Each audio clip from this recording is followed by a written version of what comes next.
성경 말씀은 요한계시록 6장 3절로 8절의 말씀입니다.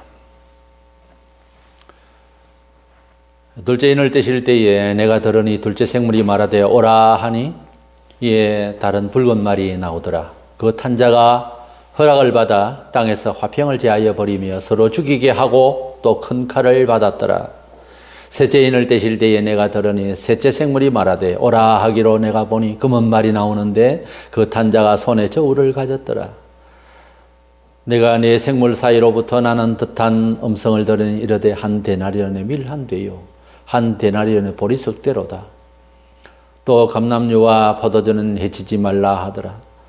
넷째 인을 떼실 때에 내가 넷째 생물의 음성을 들으니 말라되 오라 하기로 내가 보매 정황색 말이 나오는데 그 탄자의 이름은 사망이니 음부가 그 뒤를 따르더라.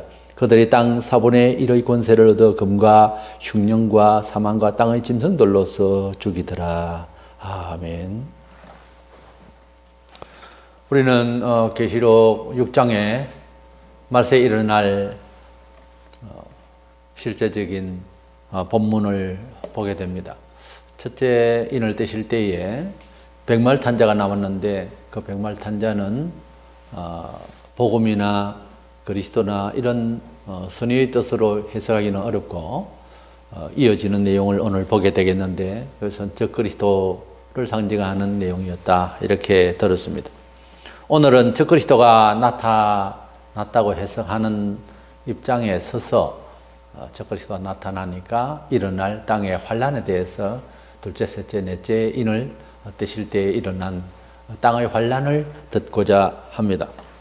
첫째, 이제 둘째 인을 뗄 때에 붉은 말이 나타났는데 이 붉은 말은 전쟁을 이룰 것을 상징합니다.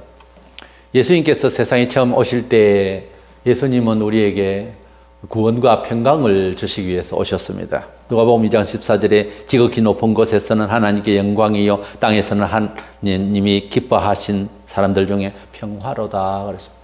예수님께서 오심으로써 우리 땅의 평화, 하나님과의 소통, 우리과의 사랑의 관계 이런 놀라운 일이 기독교 역사 2000년 동안 지금 이어져 오고 있습니다. 이사야 9장 6절에 이는 한 아기가 우리에게 낳고 한 아들을 우리에게 주신 바 되었는데 그의 어깨에는 정사를 메었고 그의 이름은 기묘자라 모사라 전능하신 하나님이라 영존하시는 아버지라 평강의 왕이라 할 것임이라. 예수님께서 이 세상에 오신 것은 우리 인류 사이에 평강을 주셨다. 영적으로는 괴로움을 주는 사탄의 권세를 깨뜨리시고 주 예수 안으로 돌아오는 자에게는 승리를 주시고 평강을 주신다. 평화를 주신다. 그 말이에요. 그 말은 예수께서 오시기 전에는 예수께서 우리의 주가 되시기 전에는 즉 불신사회 가운데는 언제나 악인에게는 평강이 없다고 하신 말씀처럼 사실은 진정한 평안이 없다는 거죠. 예수께서 우리에게 주가 되시는 그날부터 우리는 이 혼란스럽고 시끄러운 세상에서 우리에게 평강을 주시고 승리를 주시는 주가 되신다 하는 겁니다. 그처럼 적 그리스도 이 세상에 온다면 예수께서 오신 이후로 그리스도 안에서의 평강을 우리가 얻었듯이 승리를 얻었듯이 즉 그래서 이 세상에 임재하게 되면은 세상에는 화평 대신에 화가 임하겠죠. 그게 자연스러운 일이겠죠. 붉은색은 때로는 종기를 상징하기도 하고 혹은 사탄을 상징하기도 하고 혹은 전쟁을 상징하기도 합니다. 선악을 넘나들면서 성경은 여러 해석이 상징을 할 때 그 문맥에 따라서 해석을 해야 됩니다. 뱀은 사탄을 상징하기도 하고 징그럽고 안 좋아도 지혜를 상징할 때도 있거든요. 너희가 전도를 보내실 때 제자들에게 너희가 뱀같이 지혜로워야 된다. 비둘기같이 순결만 해서는 안 되고 뱀같이 지혜로워라 하는 뜻에서 지혜를 말씀하셨습니다. 본문 4절에 이에 다른 붉은 말이 나오더라. 그 탄자가 허락을 받아 땅에서 화평을 제하여 버리며 서로 죽이게 하고 또 큰 칼을 받았더라 그랬어요. 붉은 말 탄자가 허락을 받았다는 말은 하나님이 이 세상을 지으시고 통치하시기 때문에 아무리 마귀가 이 세상을 괴롭히고 이 지구촌을 악의 세력으로 몰고 가지만 하나님께서 설정하신 한도에서 악을 저지를 수가 있기 때문에 허락을 받아 하면 어디에 이제 그 허락을 받아야 될 것 아닙니까? 그것은 하나님께서 이 세상을 심판하실 때에 환란을 주실 때에 근본적으로 하나님이 주십니다. 이러한 환란, 이러한 섭리를 제한된 어떤 이제 범위 안에서 그렇게 환란을 일으키도록. 그래서 사역은 사탄이 사망과 환란과 이러한 고통을 받은 사역을 지금 실행하고 있죠. 그의 본성이 그렇게 되어 있습니다만은 어쨌든 허락을 받아 하는 말은 하나님의 제한된 뜻 가운데서 일을 하더라 그런 뜻이고요. 이래서 성경에 보면은 욥기 1장 12절이라든지 이 사탄이 하나님께 내가 악한 일을 하겠습니다 하고 어떤 제한을 허락을 받아서 움직입니다. 하나님이 제압해 버리면은 하나님이 눌러버리면은 천년 동안 꼼짝 못하는 날이 있습니다. 천년이 기한 땅 뚜껑을 열면은 또 나와서 또 전쟁을 일으키고 계시록의 20장에 보면 나오죠. 그렇기 때문에 하나님께서 막으시면 아무것도 하지도 못하고 하나님께서 제한되게 풀어주면은 이 마귀가 설친다 하는 거죠. 여기에 큰 칼을 받았다.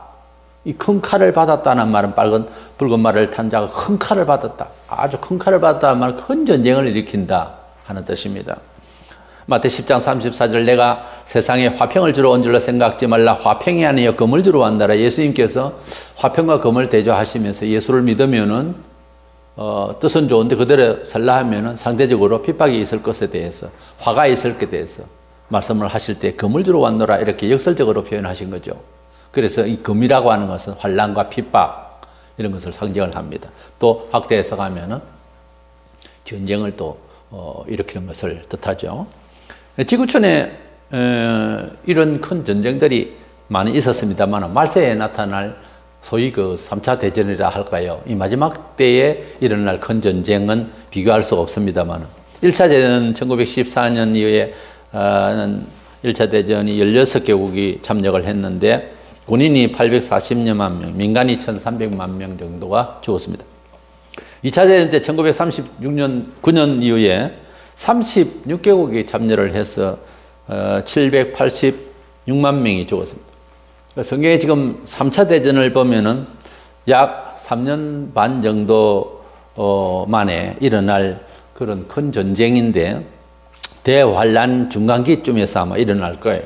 그때 엄청난 전쟁이 일어날 것인데 세계 대국들과 적그리스도를 중심한 대세 패권국인 이 적그리스도를 상대로 하는 세계 불만에 있는 사람들이 이제 전쟁을 치게 될 것인데 인구 3분의 1이 죽을 것입니다. 지금 같으면 약 2, 30억이 죽게 될 것이다.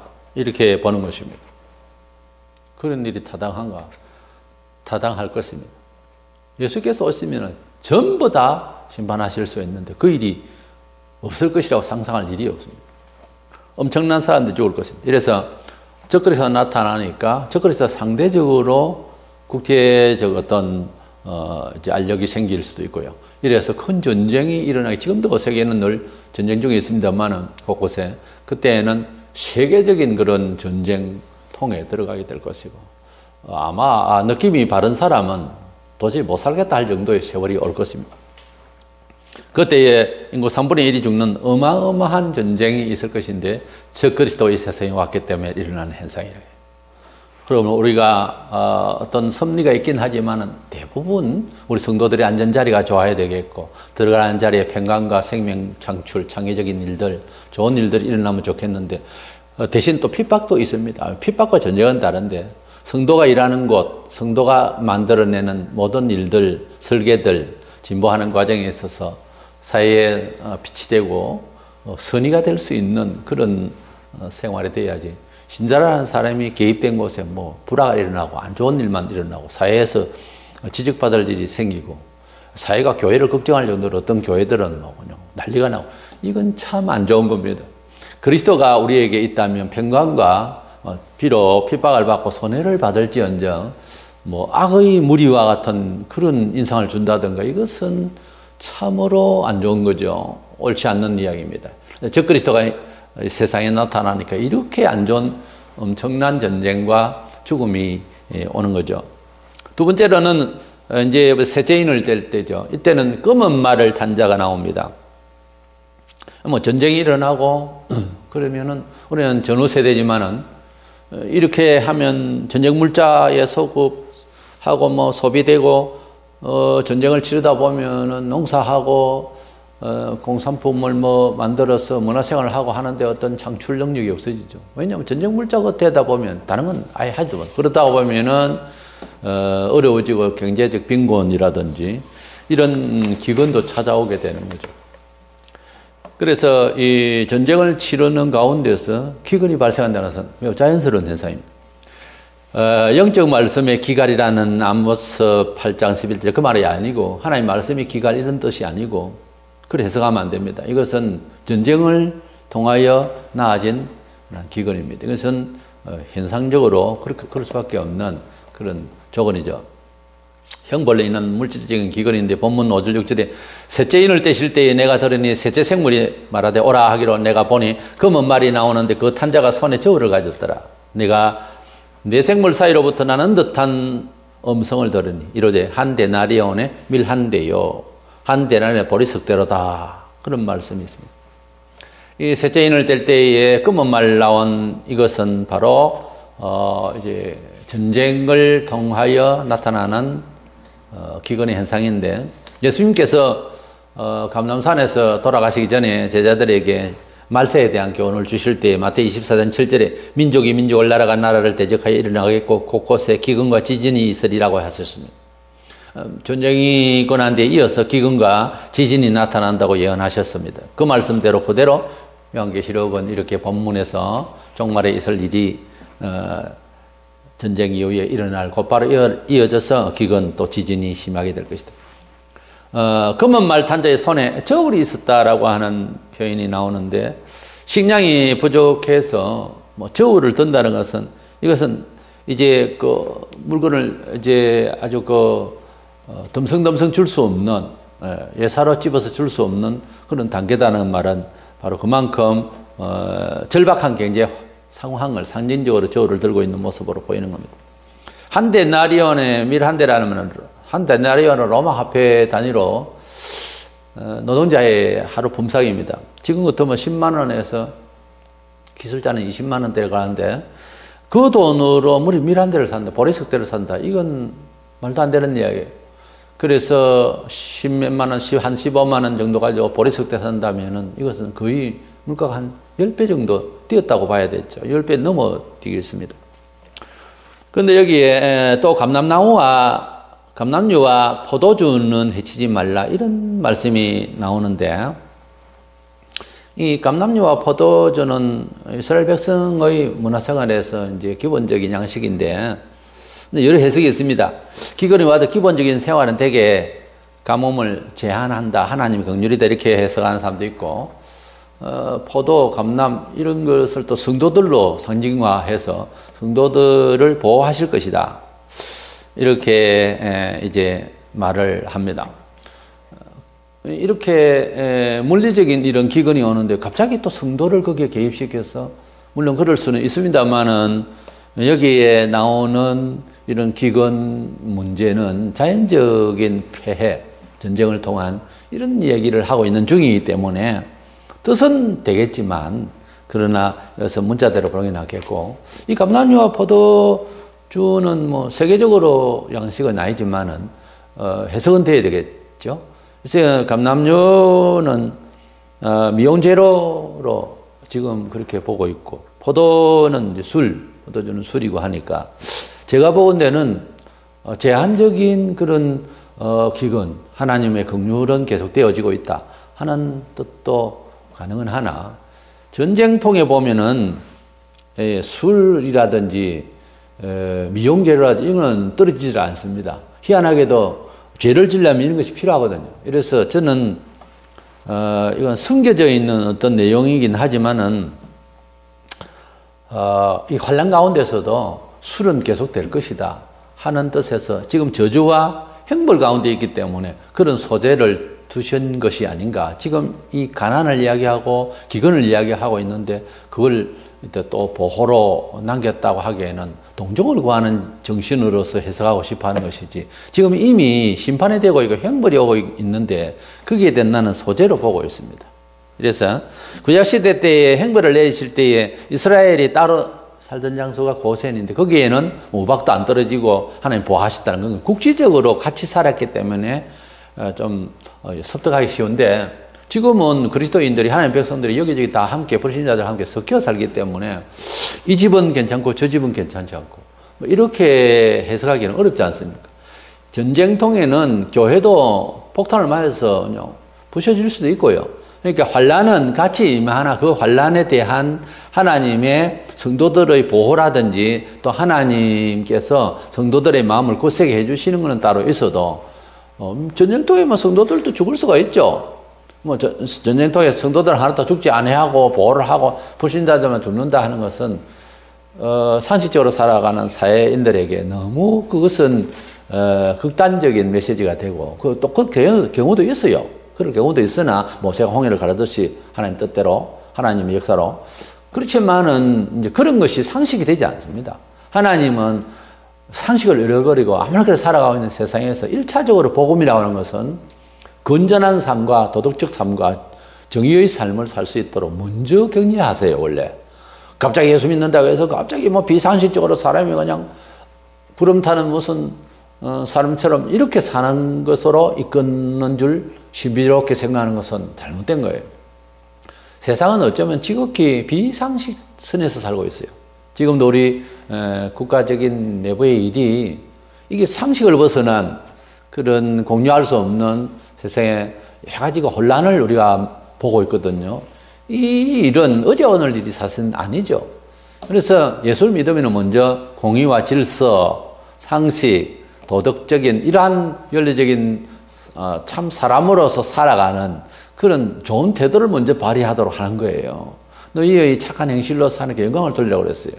때문에 너무 이렇게 비약해서 기적주의, 이적주의로만 가는 것은 아니라는 거죠. 그게 없다는 것이 아니고 그런 식으로만 성경을 이해하려고 하고 하면 안 된다는 거죠. 감람류, 포도주, 성도니까 성도를 꼭 붙들어 준다. 그렇게 보기에는 안 맞는 것 같습니다. 그 다음에 넷째인이 나오는데 넷째인은 청황색 말을 탄 사람이 나타났어요. 이것은 또 짐승이 사람을 해치고 죽이는 이런 무서운 일이 벌어집니다. 청황색 말은 색깔 자체가 죽음의 색깔로 해석이 되어지고요. 전쟁으로 인해서 결국은 많이 죽는다는 거죠. 그것은 일어날 수밖에 없는 일이고 공해와 여러 가지를 찌들키고 그래서 생체 리듬에 문제가 생기고 짐승들도 성질적으로 변화를 입게 된다는 거죠. 같은 짐승이라도 훈련 따라 다르죠. 환경 따라 다르고 산에서 들짐승하고 집안의 짐승하고 짐승들도 장 보고 느끼는 게 있기 때문에 같은 소를 가지고 있는 농가에도 그 집 가족 성격하고 비슷하게 닮아가는 것을 우리는 확실히 보았습니다.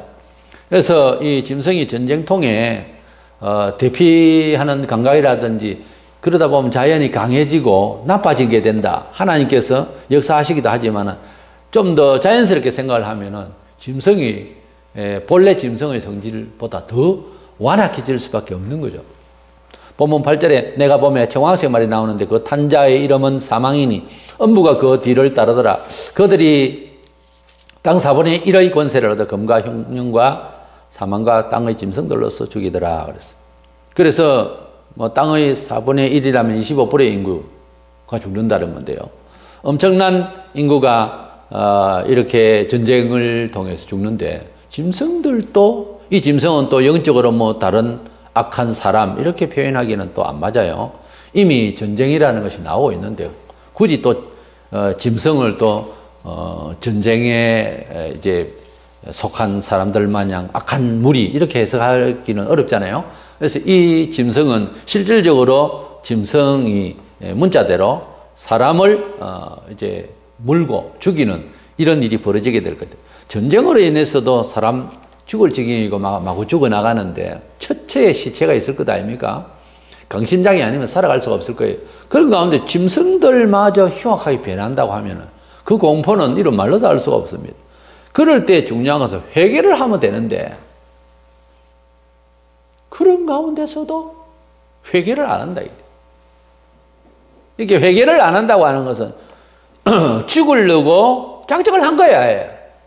그래서 은혜롭지 못한 사람, 은혜를 받고 싶은데 은혜를 체험 못했다는 사람의 동일된 공통분모가 뭔가 회개를 안 합니다.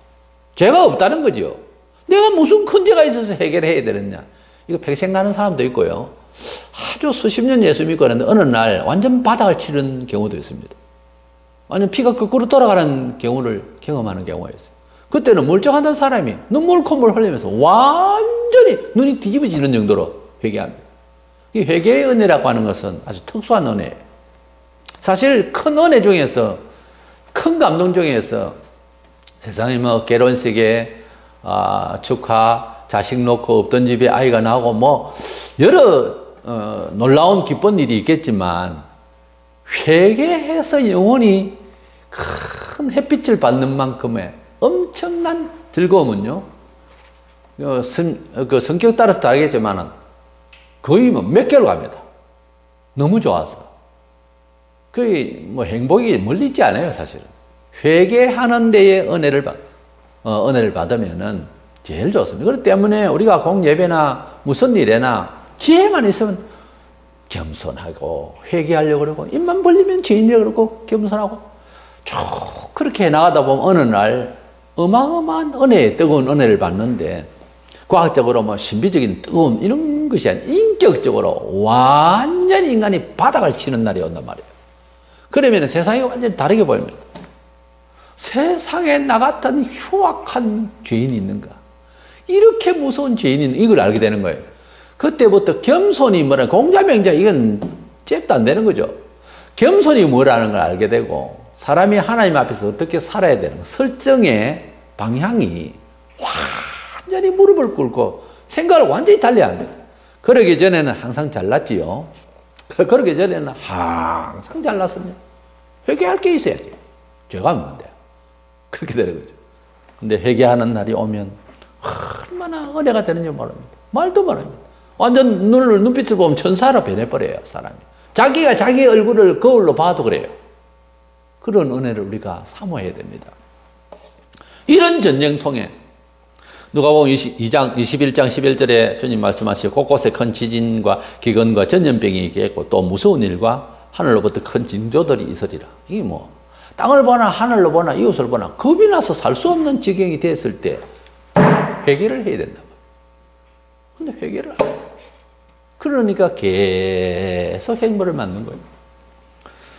음부와 사망이 따르더라 했는데, 음부 사망 계시록 1장 18절에 보면 곧 살아있는 자라 내가 전에 죽었었노라 볼지어다 이제 세세토록 살아있어 사망과 음부의 열쇠를 가졌노니, 주님께서 사망과 음부의 연설을 가졌다고 그랬습니다.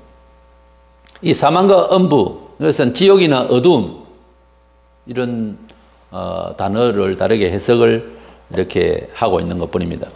죽음, 사망이 오고 오늘 막 완전 죽었다, 매일 뭐 죽음의 현장에서만 있는 이런 상황.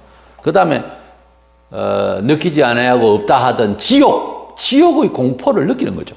그래서 음부, 어둡고 칙칙하고 삶의 어떤 이 감각이라 할까요? 눈앞이 캄캄하다 그러잖아요.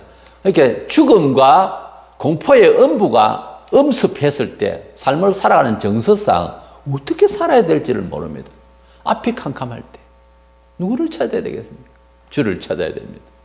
그런데도 산굴로 들어가고 뭐 또 방지할 능력이 있는가 하고 이러고 있다고 하는 것은 참 인간으로서 무지하고, 그거는 고집이라기보다는 정말 무지한 그런 인간의 대체 능력, 그 유한된 생각이죠. 그 유한된 생각, 그 짓으로 인생이 지금 그리스도 오신 이후로 21세기까지 이루고 있습니다. 사람의 생각이 옳은 줄 알고. 이 죽음의 현장 앞에서 하나님께서 형벌을 가하시는데, 전쟁을 통해서 우리끼리 싸워서 죽이죠. 사람을 통해서도 죽이지만 공회로 인해서도 죽고 뭐 하여튼 자고 깨면 죽음과 지옥의 공포를 느끼는 거죠. 사망과 음부가 뒤따르더라. 이런 가운데서 안 그래도 죽겠는데 금과 흉년과 사망과 땅의 짐승들로 수족이더라. 짐승이 지금 가정에서 키우고 있는 애완용 개도 있겠고 한데 짐승들이 돌변해서 사람을 무는 겁니다. 이럴 때에 과연 어떻게 살 것입니까? 전쟁통에서 짐승들은 뭐 먹이가 있겠어요? 사람을 잡으려고 하겠죠. 자연스러운 거예요.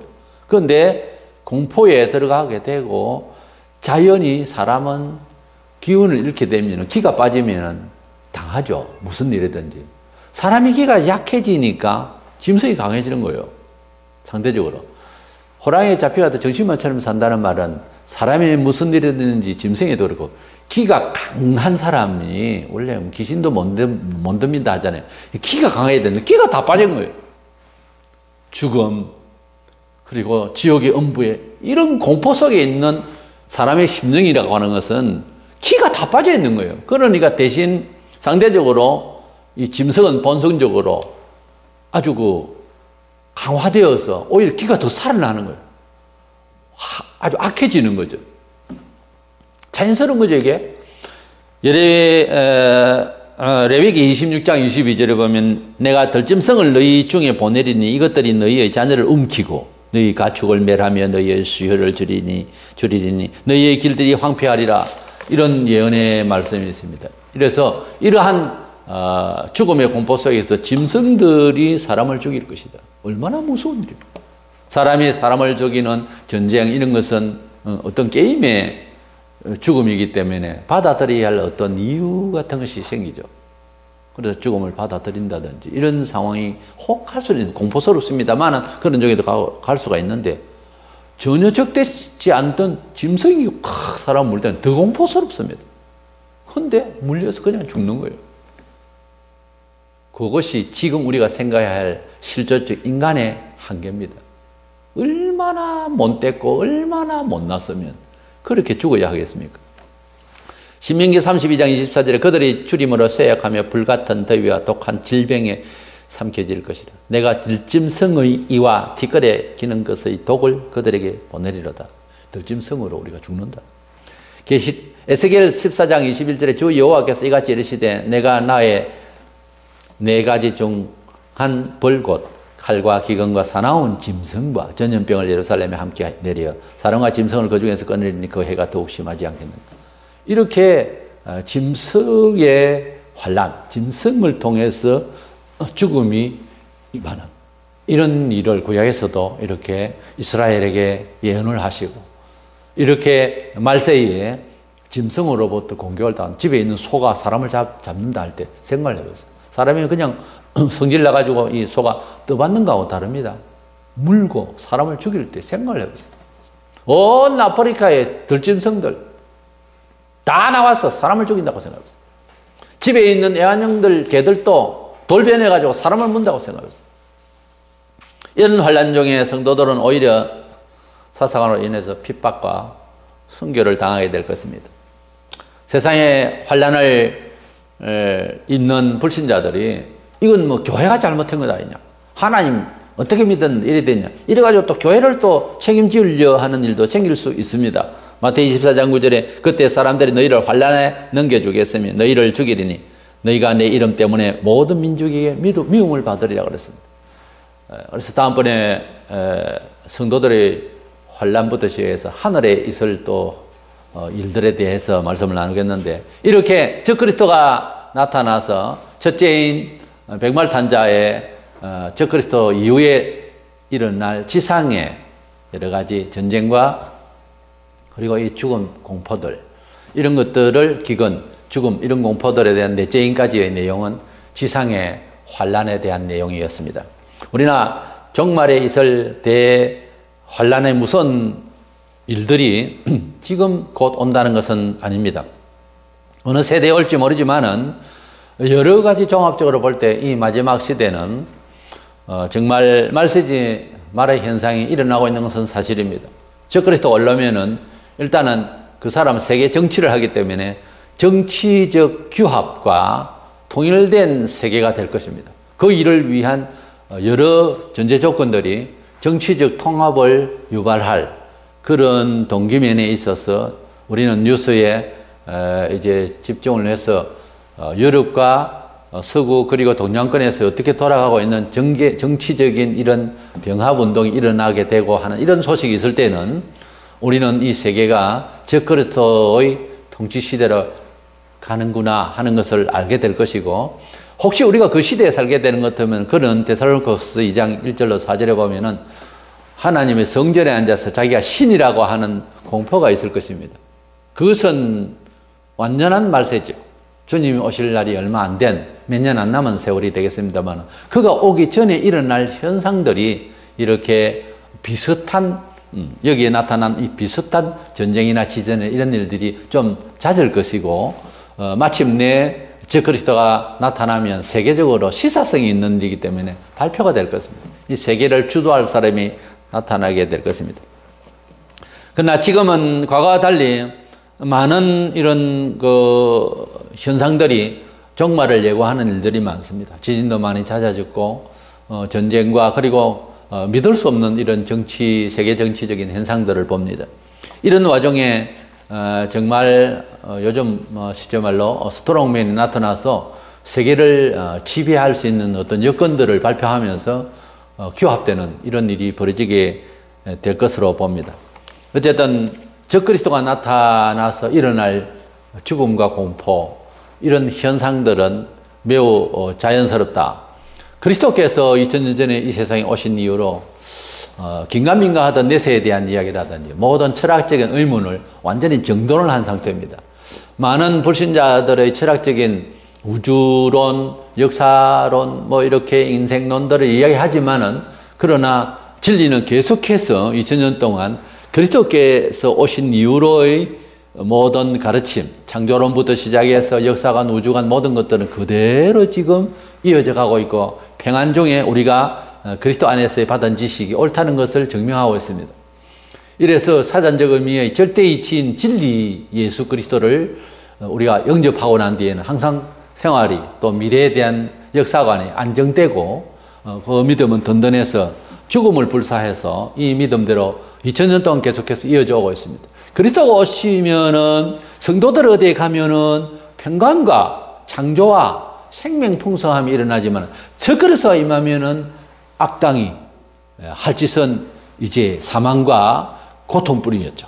그래서 이 적그리스도가 첫째인을 주님이 되실 때에 흰말을 타고 나타나서 활을 쏘면서 이기려고 계속하는 이런 투쟁, 이것은 평화 대신에 전쟁을 가져오고, 그로 인해서 기근이 오고, 그로 인해서 사망이 뒤따르는 이런 내용까지 우리가 보았었습니다. 아무쪼록 우리가 이 적그리스도의 인재의 그날을 언제쯤인지 모르지만은 어디에 가나 이 악의 무리는 계속해서 일어나고 있기 때문에 항상 순교적 신앙으로서 대처하면서 하나님이 우리의 인도자가 되시고 이끄시는 산성이 되시고 보호처가 되시고 권능자가 되셨어요. 우리는 주 안에서 세상을 승리할 수 있고 평강을 또 보여줄 수 있는 그런 승리자의 삶을 보여줄 수 있는 저와 여러분 되시기를 원합니다.